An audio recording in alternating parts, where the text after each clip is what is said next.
All right, burning through some material, that's for sure. But got this room wrapped up, even up into the door jamb and everything.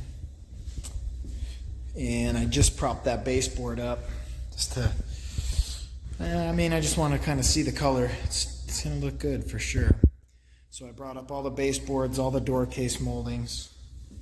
You know, and this one, these upstairs is going to get the really nice baseboards. 5-inch ones. So all the flooring in here is good. Still got quite a bit left in the bedroom to go. But as you can see, I got a lot staged in here. And I got through this doorway, which is a pretty tricky one. I did undercut the jambs and slide that next piece in from here. So that's good. This bedroom's gonna go quick, except the closet will slow down a little bit. You know, just this piece, whatever's gonna end up right here, and right here will be a little bit of a tricky cut. And then it'll go a little slow, ripping the end ones. It started off pretty slow because that piece was pretty complex. And then this whole row needed to be ripped. I couldn't start with a solid piece here because it had to tongue and groove into the existing ones, and that's just where they landed, you can see. So there's a full piece, this is a full piece here, and then that bumps into, I think that's about just over a 2-inch rip pieces all the way down. So yeah, tomorrow the first 6 or 8 rows are going to go fast. And that's going to slow down to get in the closet. Then I'll knock the closet out this way. Then a bunch of rows will go fast, and then it'll slow down to get that one. Then I'll knock the closet out there and work my way up against that wall. And then when that's done, basically the laminate's going to be done. It's just going to be time for, I really need to figure out the stair tread thing, but I'm not gonna do that quite yet. So obviously there's gonna need to be wood on the stairs, and then wood on the bottom. I'm either gonna wood tile that or maybe do the laminate. Tough to say. So there's quite a bit still to do, but the bulk of the laminate floor is done. So resuming flooring. It's Tuesday morning now. Here's my friend and helper. So with everything staged, what I did, I got a little smarter. I pre-cut the end boards, so I'm going full piece, half piece, full piece, half piece. So I've cut 9 full pieces and 9 half pieces, and that'll get me probably most of the way. So let's do the process, ding dong. And I won't be able to get the camera exactly where I want it, but I'll get it right there. I'll knee pad it up. I'm actually going to use gloves for the first time. My hands are starting to get a little worn in the same spots. Yes, you. Yes, you, friend. So with this one, see, I can do these rows pretty quick.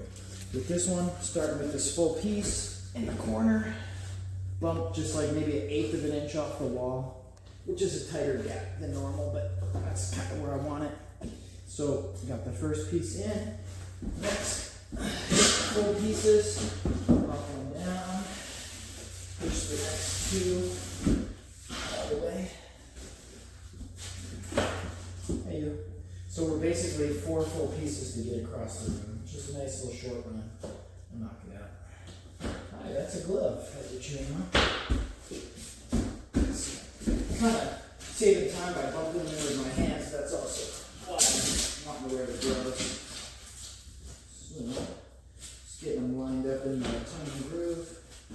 And then, kind of rechecking, making sure my gap is pretty tight. Actually, I'm not real happy with that gap, so no problem. Now's the time to fix it. The side-to-side gap, I definitely want to set it first. Because once I do, when I'm down on this end, I need to measure this board for where we want it. So this board is going to be 36.5. So I'm just going to remember that number. I'm going to run outside and make the cut. 36.5. Come on, down.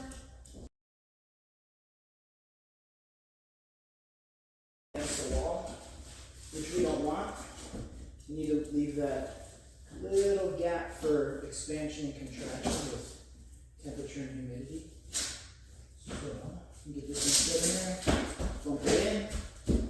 So we're pretty much there, but what I like to do is we're going to go through and tap them in with this little block right here. So I'm going to set the tongue and groove in.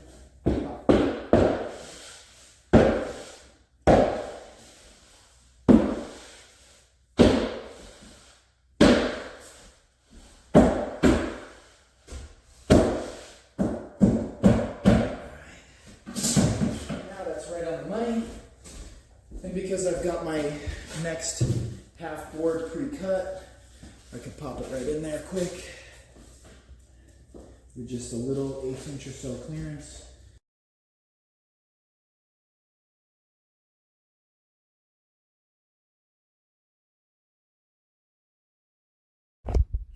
All right, so as you can see, knock those couple rows out, and then this is where it slows down. Get everything all set, bring it over here, and then the problem is it can't just bump into this and cut it flat because we need to be able to tie the rest of the in here in the closet.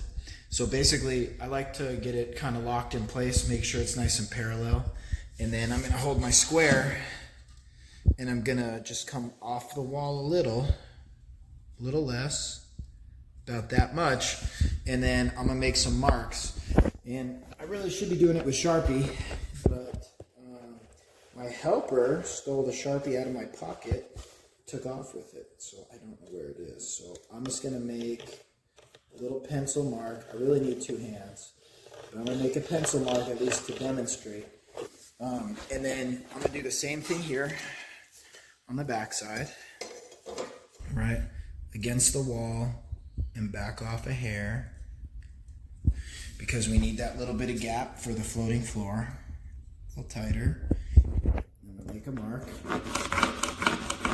Now, this next spot, it's really not complicated. And you can just barely see the pencil marks, but that's fine. The next thing is, I might get X right here, because basically we're cutting this part out to clear the wall. This is how deep it needs to be. So I'm going to measure right from bumped up to there, to the edge of the wall, and I'm going to go just a hair over 2. So I'm going to transfer down here. I'm going to make a mark. Can't really do it all at the same time. I'm going to attempt to do this with the. So I click some buttons. So I'm saying is I'm going to attempt to do this with the phone. I may actually just have to set it down. So same, maybe like 2 1/16 right there. Let me set the phone down for a second. I'll get my mark. Okay. So I just made my mark. You can just barely see it. So basically, I need to make a cut here to here and carry that 2 1/16 over and make a cut here. So we're essentially cutting this little piece out. So let me go ahead and do that. All right, so I got my 2 1/16 marked up, but I guess I need to specify. If we're going 2 1/16 on both sides, then I need to lay this straight edge across the 2 1/16 lines and then make a line. So I just made a line right there. So now I do have my final cutouts. That line, this line, this line. Not this line, not the rest of that line. All right, definitely a lot of different ways to cut that. A jigsaw would be sweet, but for me, I'm roughing it here with the compound miter saw, sliding from Harbor Freight. So basically, I'll just cut the most on the top, cut within the lines on top, then I kind of cut within the lines on the bottom, and I'm gonna snap that little piece off because it's just about cut all the way. And that leaves me with some rough corners to clean up, which I can do by hand with my knife, or I can just go ahead and buzz that up with my little die grinder right here. And in this case, that's what I'm gonna do. I'm gonna do it for a second because I'm actually gonna do it outside, but I'll at least show you what I'm doing. Clean that corner up. Yes, is it looking good? Not yet, but it will be. So that's what I'm going to do, and then I'll test fit it. Alright, so now I'm here to test fit it, and I just popped it roughly into place. and we're looking really good. I think this is gonna be the keeper. The only thing is I gotta close up this gap a little. And it's a little tricky because I usually pick the board up. You know, I'll tilt it up like this. Hello, friend. I'll tilt it up like this and kind of slide it in, but I can't exactly do that. So sometimes what I'll do here is I'll just slide the board in straight and kind of get it in its tongue and groove thing. And then I'll actually unseat it from here and slide all these boards into it because I got a little bit more wiggle room down there. And also if I get in there and I find, you know, this gap is a little loose and this gap, you know, is a little tight, I could actually shift the whole thing that way.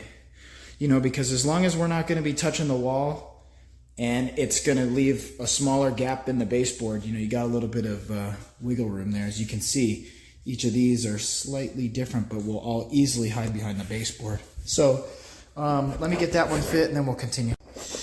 All right, so that one's right on the money. Perfect, perfect, perfect. Obviously a baseboard is going to wrap that corner. I went through and I checked all my gaps. You know, I made sure my gaps are closed up. I had to do a little fine tuning. So the way I do that, I'm going to take my pry bar. Obviously, I'm an automotive guy. These are my pry bars. And I'll just really gently try to pry. And if I'm going to do any force whatsoever over just like a little wiggle, rather than me punching this pry bar through the wall, I'll put a little block right here and I'll pry against the block. So I got everything all tightened and closed up. The next thing is I need to continue this run, but basically this full piece won't quite fit. So another little trick, rather than doing the measurement, would be to take this board. This is how it needs to go. And I could mark right here, but if I cut that, I have no tongue to slide into that one. So I flip the board backwards on purpose, bump it up against the wall. Right, that one's sliding on the drywall, so right against the drywall. And then I'm gonna come over here, hello. Then I'm gonna just make a mark right where the laminate would touch this board. So like this board right here, well, it's a little bit hard to see, but I need to actually track down where the laminate is. So this line right here, I'm gonna transfer right to there. Now, that would appear it's going to be wrong way. That would appear that it's going to leave no gap. But the thing is, I'm going to be cutting off the little tab over here. So that's going to make room. So I'm going to go ahead and I'm going to make that cut and be right back. All right, so I just set this one. Got a good gap over there. And now the next thing that has to happen is I'm going to go through and backfill all these. So that way, as we're trying to do the ones out here, we're not, you know, having the board flex all over the place. It's going to give it some good support. So you can see that's why those straight rows go fast, and then these ones with any obstructions all of a sudden slow you down a lot. So I'm going to continue the whole theme of full board, half board, and make sure these lines are going to line up. I could come in and just shoot down a whole bunch of full boards and have all the lines in a row. It would be faster, but it just wouldn't really look right. So I got some bunch of different cuts to make here, and then the last row will have to be ripped, I'm sure. So that'll take some time. All right, so easy part's over. Now I'm down into the corner here. So basically what I need to do is this piece, I've already got the end cut, so it's going to go right there, but it's going to need to get slid forward, and obviously it won't take the whole piece. So I need to rip it. When I say that, what I really mean is I need to measure in the corner, basically. Bumped up right against the corner. We'll take 1/8 off after, and I'm seeing just under 3 1/4. So I need to transfer that down here to just under 3 1/4, and then I need to make a mark right here. Okay, And then I'm going to assume this drywall is relatively straight. And then I'm going to come over here. And again, this all has to do with exactly how the floor is laid. You know, I definitely start the floor perpendicular, but sometimes it shifts a little as I'm banging on it. You can't see it with your eye. Or it also may be that the wall's not totally square, or that the drywall's not totally square. So I'm going to see this one looking more like 3 3/4. So I'm going to line that up 3 3/4. About there. I'm going to mark the end. The pencil I set down in a weird spot. I'm going to hold this down. A little more. Let me set that down for a second. So, once I get my marks, what I need to do, bring that stinking pencil, is I need to make a nice line all the way across, because I can't cut this on the other saw. I got to cut it with a circular. So I'm going to lay it right here for a second. I'm going to grab the drywall square, because this is a 4-foot square, so that'll make the full distance across the board. Could just be any straight edge, a level even. Catch this line down here that you can just barely see. Hello, Fran. Hello. Hello. Hi. Need to catch the line over here. Thank you. You want that pencil that's in my mouth, huh? Make sure I'm on the money there. And then when I am, put a little foot pressure on it. I'm gonna make that line. You can see, I'd like to be holding it with one hand, but one hand's on the cam. So, and once I get that, you know, that line's a little hard to see, but when I'm looking for it, I know where it's at. Obviously, with this length, can't rip it in that saw, so I'll change over to the skill saw or the circular saw right there. And I'm not doing that with one hand, because that ain't happening. So I'm just basically gonna cut this line the long way, so that's why it's ripping it. We're ripping the whole board. Then we'll retest fit. Rip piece in hand. We'll test fit. These ones you really can't have be that tight, because you won't get them in. So if there's gonna be a little bit of a bigger gap here, this is the place it's gonna be, is for the rip one. Hello. So pretty tough one-handed. You can see there's a little bit tightness in the corner. Yeah, we'll get it. So you can see right there. Here's really the problem. I have no way to hammer that. I can't really get fingertips on it. So being an automotive guy, I go straight for the pry bar. So I'm basically gonna pry this in. I'm putting all my weight on this floor so it doesn't move. And if I can do it gently enough, kind of where the sill plate is gonna be right here for the bottom of the 2x4 framed wall, and kind of pry against that. If it gives me too much trouble, like I said, I'm gonna put a big block where the pry bar is touching, and that way I'll spread the force out across the drywall. This one's pretty close though. This one's gonna pop in. So we're getting the gap closed up there, as you can see. And like I said, this has got a small gap back here. It's just a matter of keeping your OCD in check. You're gonna have a gap there. If you don't have a gap there, you're not gonna get that piece in. So now I got one more piece that needs an end cut and a little rip, but small enough I can do it on the other saw, on the miter saw. So then after that, boom, boom, boom, boom, boom, bunch of straight rows, another one of these, backfill it, and then work my way to the corner, and this will be a whole long rip right here. I'm not going to show that because you already see what's happening. The next video startup will be when the floor is done. Alright, well I'm going to call this the finished floor. There's a couple little things that need to be done, but I'm going to kind of count those as a different video. Obviously, like the stair nose, all the stairs. But, and then over here I'm working on the pedestal for the washer and dryer, so that's not done. But the actual floors themselves are done. And they're not dust mopped or anything. They're literally just vacuumed up, so they're still really dirty. But you can get a good idea of the coloring now. So closets, under the door jambs, the corners, everything. So this one, I think what I'm going to do is I'm going to do a white face and then the same laminate wood top, and then I'm going to do a stair nose all the way around it like that. So I got to go look at some options shopping. I got this all ready for a reducer. Everything in here looking good. You can see tight gaps, tight gaps, tight gaps, tight gaps everywhere. Everywhere tight gaps. Baseboard's not in yet. And then, you know, you can see all these lined up, all these lined up, all these lined up. Closet. Tight gaps, tight gaps, tight gaps. A little bit of OCD in there maybe. Just a little.